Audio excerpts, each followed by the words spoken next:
Bonjour, j'espère que vous êtes en forme. Comme vous le savez, on peut classer les figures de style en différentes catégories. Les figures d'analogie, de substitution, d'atténuation, d'amplification et d'opposition. Dans la vidéo précédente, on a pu aborder les figures d'analogie. Je vous invite à la voir et à la revoir pour les distinguer. Dans cette capsule vidéo, on va étudier les deux figures d'atténuation, la litote et l'euphémisme.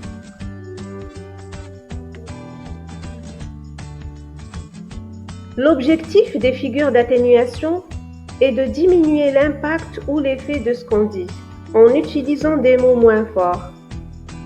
Elles permettent d'atténuer et d'adoucir une réalité jugée trop violente ou difficile à dire.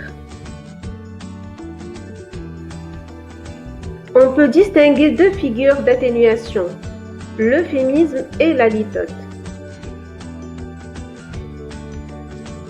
L'euphémisme consiste à diminuer l'effet d'un mot jugé trop violent et brutal en le remplaçant par un mot ou par une expression dont le sens est moins fort. Nous en utilisons tous les jours. L'exemple le plus connu, « il nous a quittés », que nous utilisons pour dire « il est mort ». On atténue cet effet en employant une expression moins frappante. De la même manière, un pays sous-développé devient un pays en voie de développement. Aussi vieux devient une personne âgée. On utilise le mot malentendant au lieu de dire un sourd. L'expression troisième âge pour désigner les personnes âgées.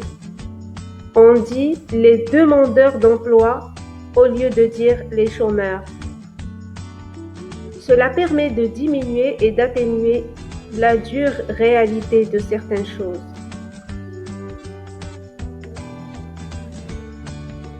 Dans ces exemples, on atténue une réalité cruelle par l'emploi de termes adoucis, afin de donner une vision plus optimiste de cette réalité. On le trouve souvent dans les textes ayant pour sujet la maladie ou la mort.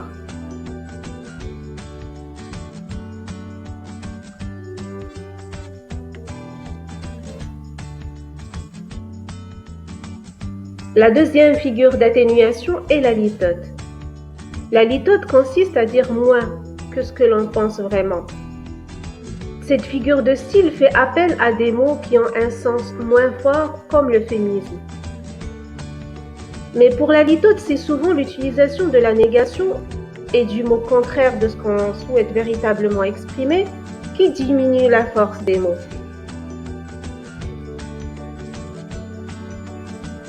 Prenons l'exemple célèbre « Va, je te hais point ». Ici, Chimère avoue son amour à Rodrigue dans le Cid de Corneille. Elle ne lui dit pas qu'elle ne le déteste pas. Elle lui dit qu'elle l'aime, malgré la situation qui les oppose. Rodrigue a tué son père. La litote permet de suggérer les sentiments plus que de les montrer. Ce n'est jamais clairement évoqué, mais on le ressent. On l'emploie de nos jours pour nos expressions quotidiennes. On peut citer « pas mal » pour dire que c'est bien, ou « ce n'est pas donné » pour dire qu'une chose est chère.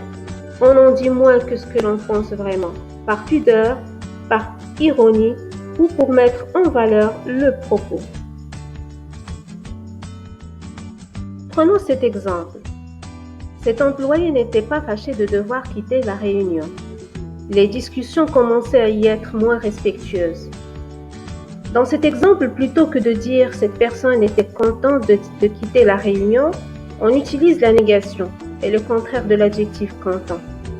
Ainsi, on utilise des mots moins forts, mais on met en valeur les sentiments de cette personne.